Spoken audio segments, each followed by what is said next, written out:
मेरी कथा का शीर्षक है बी प्रैक्टिकल। बहुत कम समय मिला है।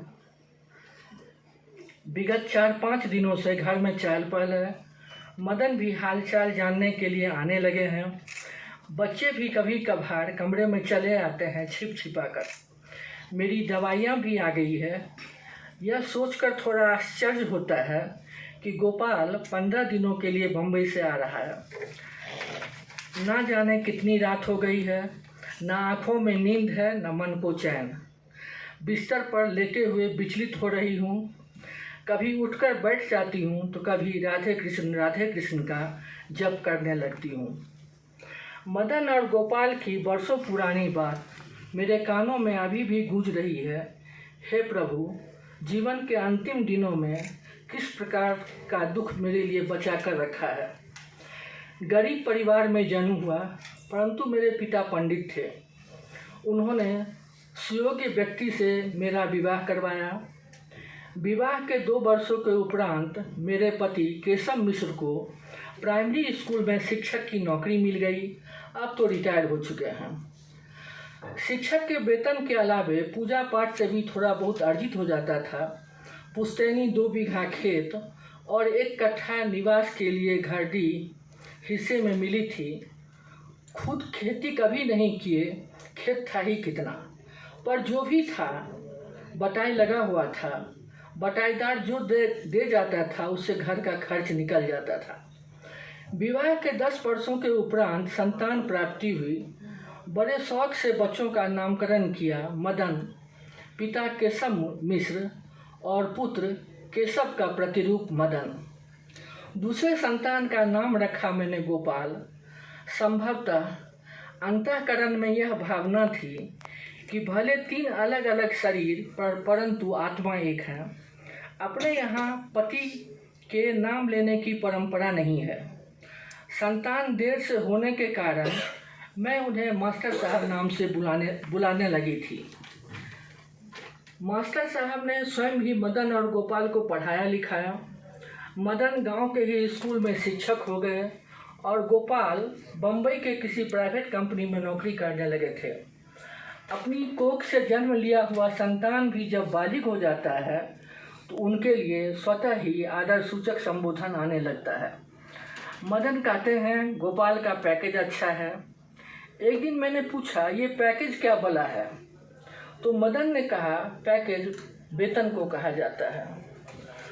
पुश्तैनी घर खपड़े का बना था। मास्टर साहब जैसे तैसे 2 पक्के कमरे दोनों बहुओं के लिए बनवाए। आंगन के दूसरी ओर खाना बनाने के लिए 1 कोठली था जो मिट्टी से बना था। 1 कमरा और उसमें अन्न और अन्य सामान रखा जाता था। दरवाजे पर भी 1 कमरा है जिसमें मास्टर साहब रहते हैं। दोनों बेटों की पढ़ाई लिखाई समाप्त हो चुकी थी, नौकरी करने लगे थे। दोनों की शादी करवाने के बाद हम दोनों प्राणी निश्चिंत हो गए मनुष्य जीवन के सामान्य कर्तव्यों के निर्वहन के पश्चात। लेकिन क्या जीवन में व्यक्ति निश्चिंत हो सकता है?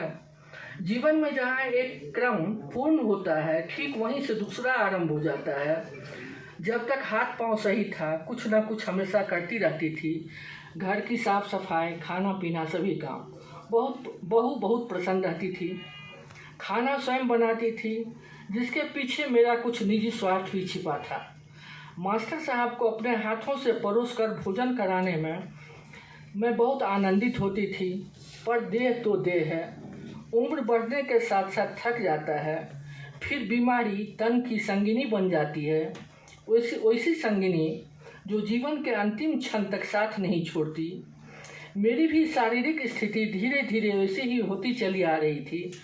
घुटने में दर्द ने घर बना लिया था।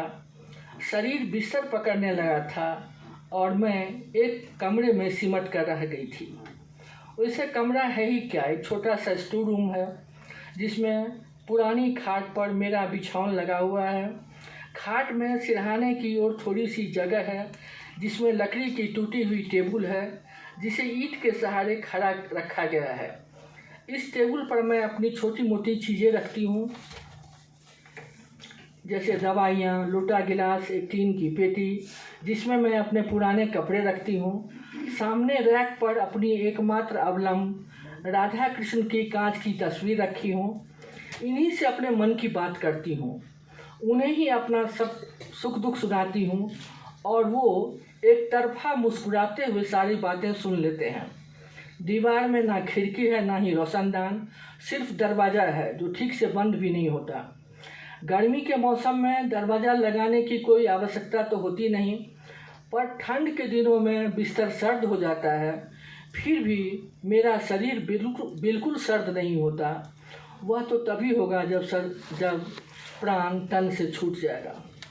जब पाँव ठीक था तो दोपहर में मास्टर साहब के पास जाकर बैठ जाती थी, पर अब तो चलने में भी तकलीफ़ होती है।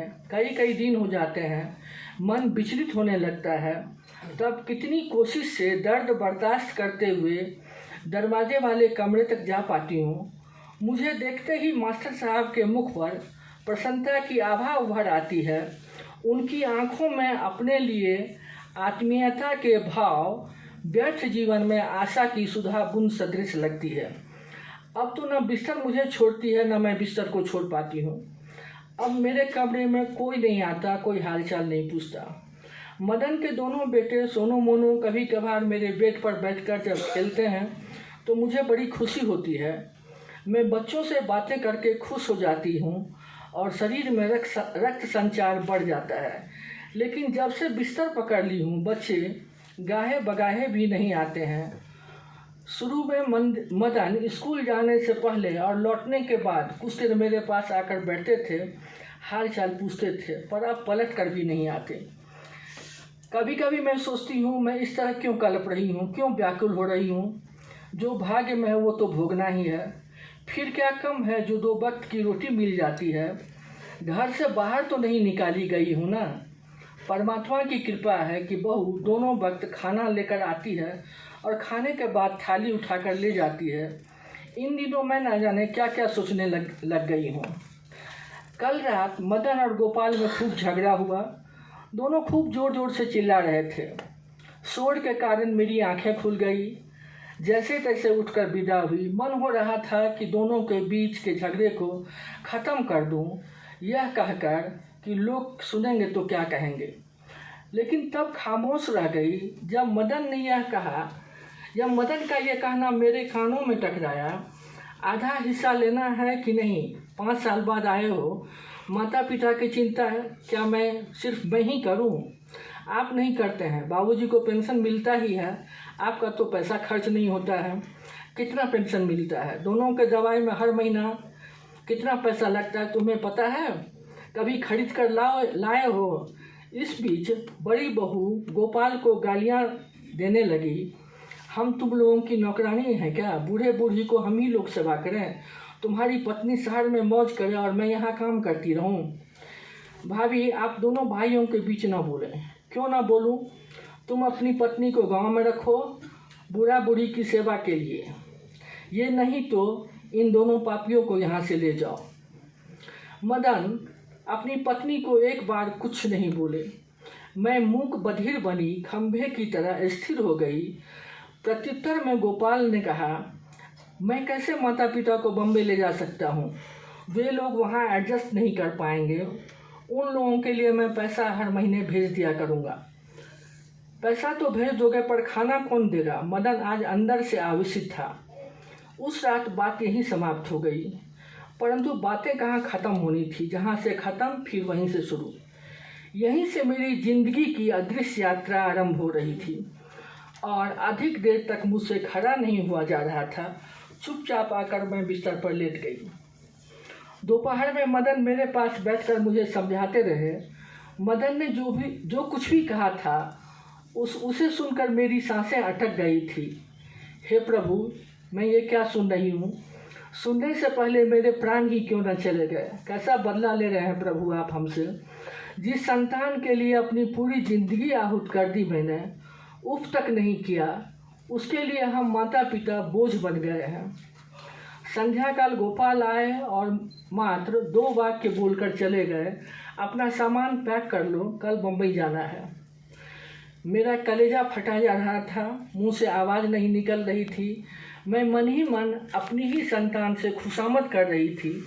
बेटा मुझे कुछ नहीं चाहिए, अब जीवन का कितना दिन शेष बचा है।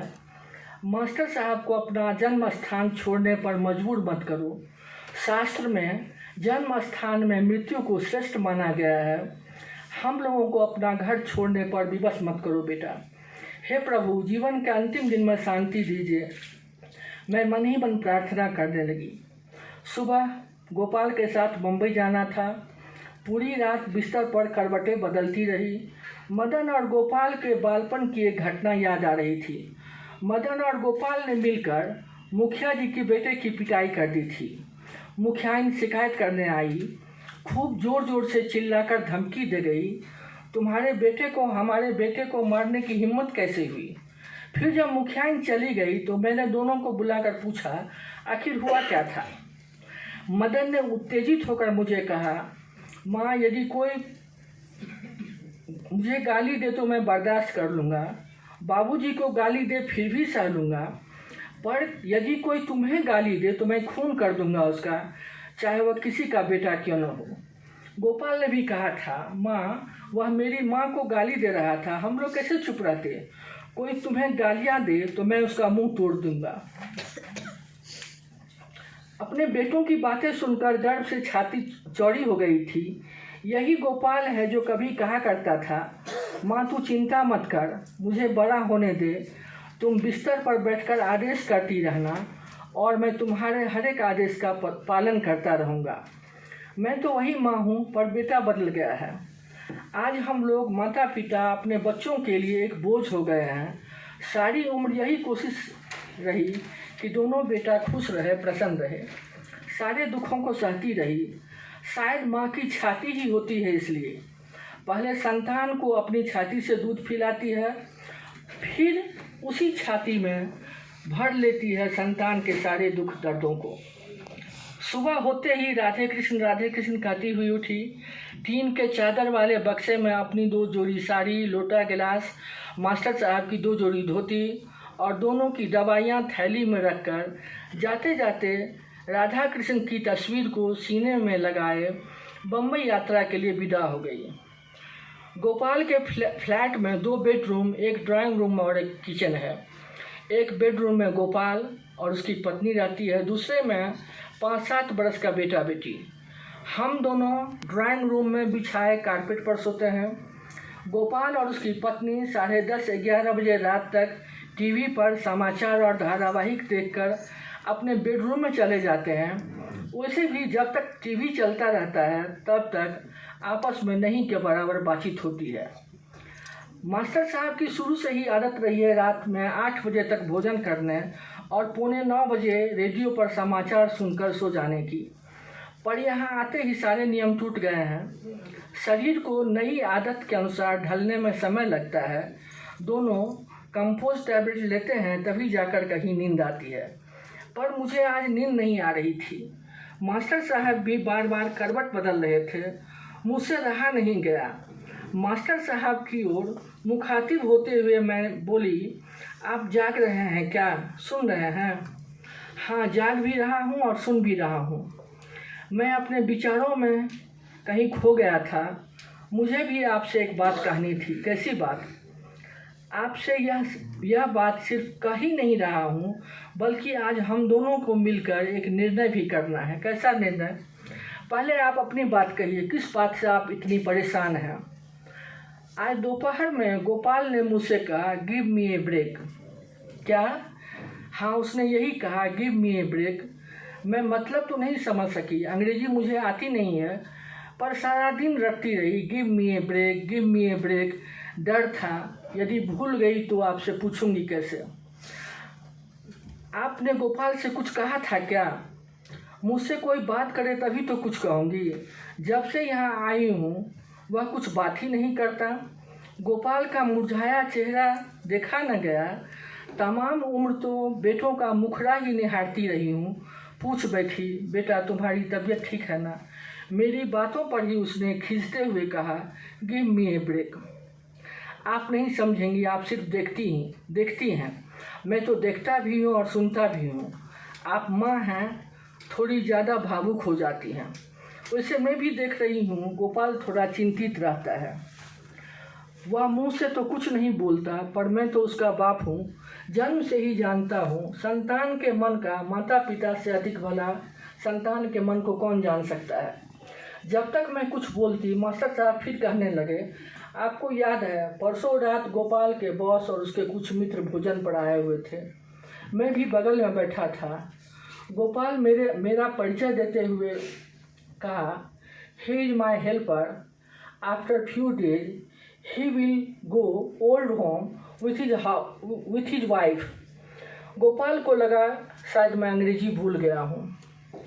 मैं अंग्रेजी के उस वाक्य का पूरा अर्थ तो नहीं समझ सकी, लेकिन मास्टर साहब ने मुझे समझाते हुए कहा, हमेशा हम लोग बच्चों के सुख दुख की कामना करते रहे। अभी भी हम लोगों को इन्हीं लोगों के सुख के लिए सोचना चाहिए। क्या स्वार्थ के समक्ष संवेदना की मृत्यु हो जाती है? क्या माता पिता की अवहेलना संतान का अधिकार है? पुष्ट दर पुष्ट से चलती आ रही व्यवस्थागत संपत्ति का अधिकारी तो बेटा ही होता है। मेरी पथराई आंखों के सामने मदन और गोपाल खड़े हो गए थे। साथ ही स्पष्ट होने लगी थी सभी अदृश्य कार्यवाही, जिसमें हम पति पत्नी का भविष्य स्पष्ट दिखाई दे रहा था। मुझे विश्वास नहीं हो रहा था कि शरीर के बूंद बूंद रक्त से जिस संतान का पालन पोषण किया, एक एक तिनका जोड़कर जिस परिवार का निर्माण किया, वही हमारा नहीं है। शायद इस संसार में कुछ भी अपना नहीं है। मेरी संतान ही मुझे एक विडंबनापूर्ण यथार्थ से मुझे परिचित करा रहा है। मेरे आत्मसम्मान पर एक अग्निशिखा आकर गिर गई थी, परंतु सत्य क्या आकाश से कम असीम अथवा कम अनंत है? मास्टर साहब पुनः बोले, यदि हम लोगों के नहीं रहने से ये लोग खुश रहते हैं तो यही सही। इनकी खुशी में विघ्न डालना उचित नहीं है। शायद हम लोग ही दोषी हैं जो अपनी संतान को उचित संस्कार और शिक्षा नहीं दे सके। परंतु अब हम लोग न अपने गांव जाएंगे और न ही वृद्धाश्रम। मेरी आंखों से गंगा जमुना की धारा बहने लगी थी। मास्टर साहब ने मुझे समझाते हुए कहा, आज की पीढ़ी कितनी व्यवहारिक हो चुकी है, कितनी होशियार। हम लोग पिछली पीढ़ी के लोग हैं, भावनाओं में जीते हैं, उचित अनुचित का विचार रखते हैं, परंतु यदि आत्मसम्मान की रक्षा करनी हो तो व्यवहारिक बनना ही होगा। पर जाएंगे कहाँ? मदन की माँ, बी प्रैक्टिकल, कहते हुए मास्टर साहब मुस्कुराए, संभवतः इसलिए कि मेरा मन हल्का हो जाए। मास्टर साहब अंग्रेजी शब्द बोलकर मुस्कुरा उठे थे। आप जहाँ भी ले जाएंगे वही मेरे लिए स्वर्गाश्रम होगा। मेरा अंतिम निर्णय सुन लीजिए। हम लोग ऋषिकेश चल रहे हैं, वहाँ बहुत सारे वृद्धाश्रम हैं। अपना काम पेंशन से निकल ही जाएगा। शास्त्रों में भी गृहस्थाश्रम के पश्चात वानप्रस्थ का वर्णन है। सभी मोह माया से मुक्त, यही हम लोगों का वानप्रस्थ होगा। मर गए, यदि किसी ने संस्कार न किया तो क्या होगा? शरीर के मांस चील कौओं के भोजन बन जाएंगे। किसी जीव का उपकार तो होगा ही। जीवन की नव यात्रा से पूर्व अपने आराध्य राधा कृष्ण के फोटो की ओर देखकर प्रणाम किया तो ऐसा लगा जैसे स्वयं परम ब्रह्म मुस्कुराते हुए कह रहे हैं, मुझे छोड़कर कहाँ जा रहे हो? अपने अति अवलम राधा कृष्ण की तस्वीर को हृदय से लगा लिया मैंने। ऐसा लगा वही मुस्कान मास्टर साहब के चेहरे पर व्याप्त हो गई है और मास्टर साहब मेरा हाथ थामे मुस्कुराते हुए बोले, बी प्रैक्टिकल। नमस्कार।